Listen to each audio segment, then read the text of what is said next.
It's Wednesday, February 4th. Welcome to the show. We've got major news, big developments out of Minnesota. Yes, Governor Walz just folded a full and total surrender to the Trump administration on ICE.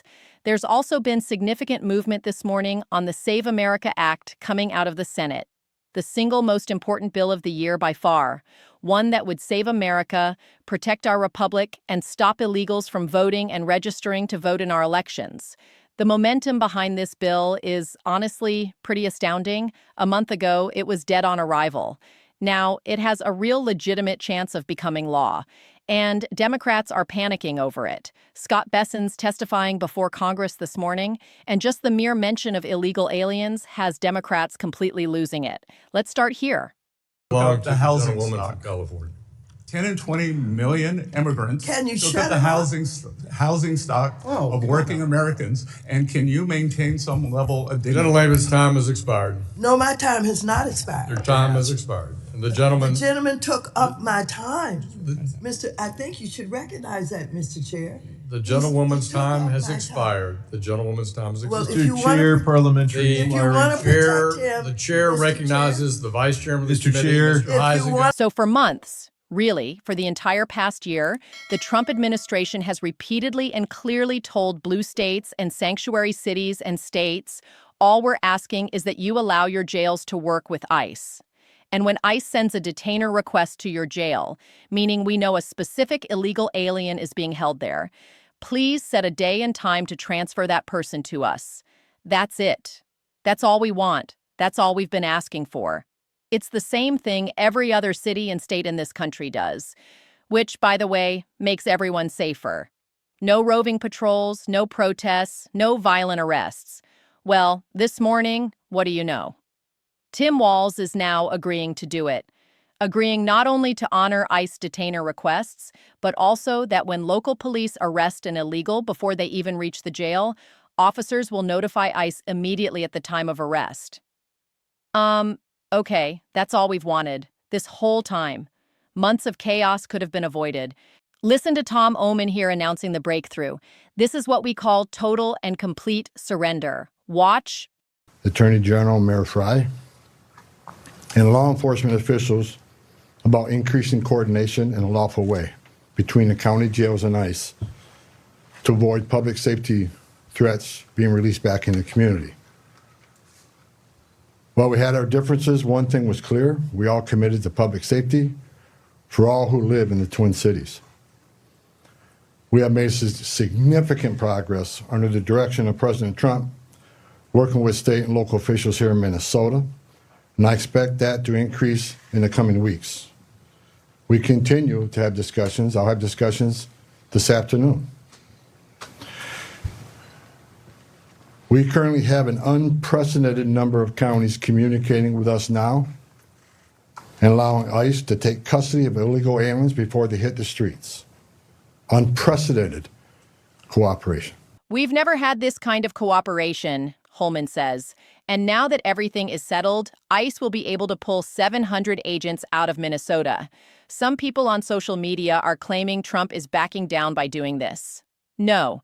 Just last month, Kristi Noem deployed an additional 2,000 agents to Minneapolis because of the riots and these anti-ICE brigades. Minneapolis is a small city. It doesn't need thousands of ICE agents. There are only about 600 cops in all of Minneapolis. So how did Tom Holman manage this? That's where it gets interesting. Tim Walz and Keith Ellison are both currently under federal investigation for Somali fraud, or possibly for being involved in or contributing to Somali fraud in some way. We don't know. It's all alleged, but the DOJ and FBI are officially investigating both of them. So you have the governor and the top cop in Minnesota both under federal investigation. And then, suddenly, after weeks of nonstop chaos, almost like a civil war in the streets of Minneapolis, they completely cave. Did Walz get some kind of assurance that he wouldn't be prosecuted? We don't know, but that's what people are saying. Democrats are even saying it on social media, calling Walz a turncoat now, a sellout. We'll see. And speaking of angry Democrats, we've got more good news on that front. Actually, huge news, massive news on the Save America Act. Senate Majority Leader John Thune is reportedly leaning toward using a rarely used Senate rule known as the standing filibuster to improve the odds of passing nationwide voting reform, passing the Save America Act. The pressure to get this done is overwhelming now. 6 months ago, honestly, even just a month ago, this bill was dead on arrival in the Senate. And if it were up to John Thune, by the way, it probably still would be. A few days ago, Thune said, if we focus on the Save America Act, we'd have to sacrifice a highway bill. A highway bill? We're talking about saving the republic here, and Thune is worried about interstate reform. But apparently, he's gotten the message that he won't stay majority leader for long if he doesn't deliver. President Trump is backing this. The White House is behind it. 49 Senate Republicans, the entire Republican House, and the American people are demanding voter ID. This all got jump-started a few weeks ago by Scott Pressler, who lit a fire under John Thune. You can either go down in history as the best Senate Majority Leader or as a total and complete failure. Question.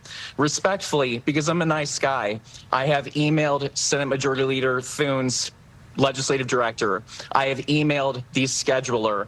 I have peacefully showed up in person to the DC office to request a meeting with the Senate Majority Leader. And I have posted for 17 days consecutively, joined by an army of people across the country. We voted for Donald Trump for a secure border, a strengthened economy, and secure elections. The House has passed it. Thank you to Speaker Mike Johnson. But where are all of Senate Majority Leader Thune's colleagues putting peaceful pressure on him to get the job done? People, I'm in Utah right now. Thank you, Senator Mike Lee, for wanting to pass the SAVE Act, but we need all of our majority to come together. Otherwise, my warning, nicely, is that if Senate Majority Leader Thune wants to stay in that position, you will only have more allies come join you in the Senate if we pass the SAVE Act. Otherwise, it's a very real possibility that Democrats could gain control this November, Tuesday, November 3rd, 2026. Recent polling shows 80% of Americans want voter ID. Even CNN admitted yesterday that 95% of Republicans support it and 71% of Democrats support it. So you'd think elected officials would just do the obvious thing, give the people what they want. Instead, they're trying to racially gaslight the entire country. Senate Minority Leader Chuck Schumer is calling voter ID Jim Crow 2.0.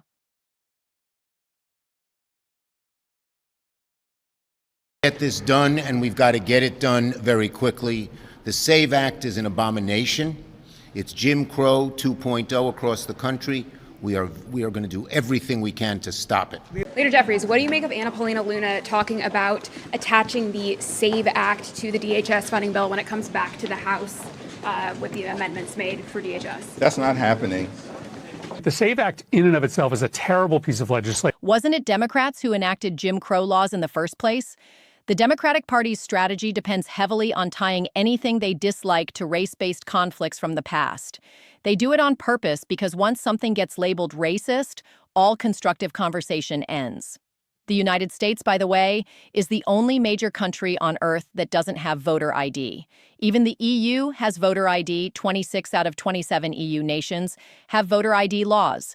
So what's happening right now, and what will happen later this week or next week, is that Majority Leader Thune will hold a caucus meeting with Republican senators to discuss changing Senate rules back to a talking filibuster.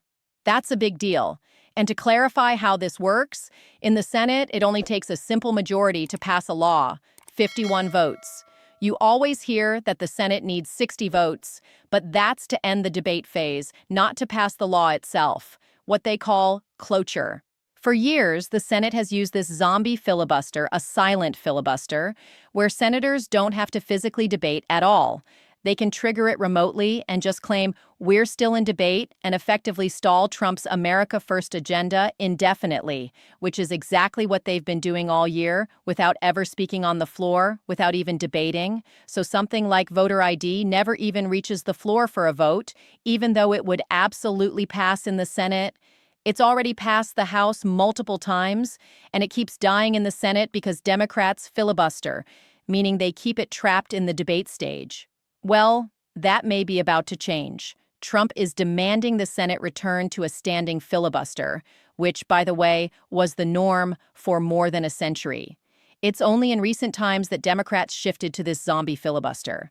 That's what Republicans will be meeting about in the coming days to decide.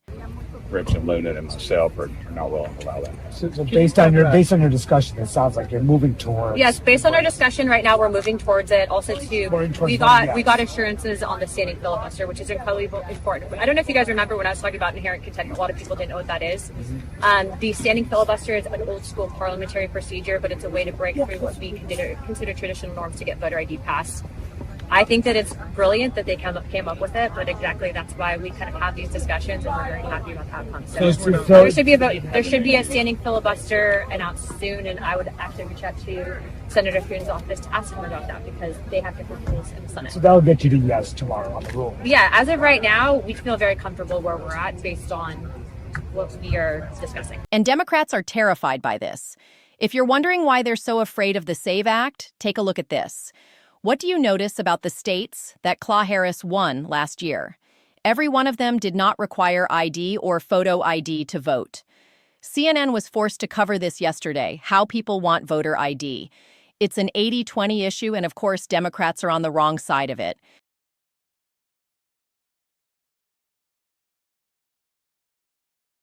Here, favorite photo ID to vote. 85% of white people favor it. 82% of Latino. 76% of Black Americans favor it. So the bottom line is this. Voter ID is not controversial in this country. A photo ID to vote is not controversial in this country. It is not controversial by party, and it is not controversial by race. The vast majority of Americans agree with Nicki Minaj that, in fact, you should have a photo ID to be. All of this comes as Fulton County, Georgia's election hub, was raided last week by the FBI, which took into federal custody all 7,000 boxes of ballots. Physical ballots, absentee ballots, mail-in ballots, all of them. What were they looking for? We don't know. Could it have something to do with people voting who shouldn't have voted in Atlanta, Georgia? Right after that happened, right after that raid, after Tulsi Gabbard was seen on site during the FBI operation, what happens next? The very next day, the Wall Street Journal runs a hit piece on her, claiming a classified whistleblower complaint was stalled inside her agency. A little coincidental, something the Trump administration says was complete garbage. No such whistleblower report even exists. Look, they're nervous, folks. You see it again and again. Whenever they're over the target, they pull something like this. Anything involving illegals and elections makes these people extremely uneasy, so keep fighting, stay safe. We'll see you again soon.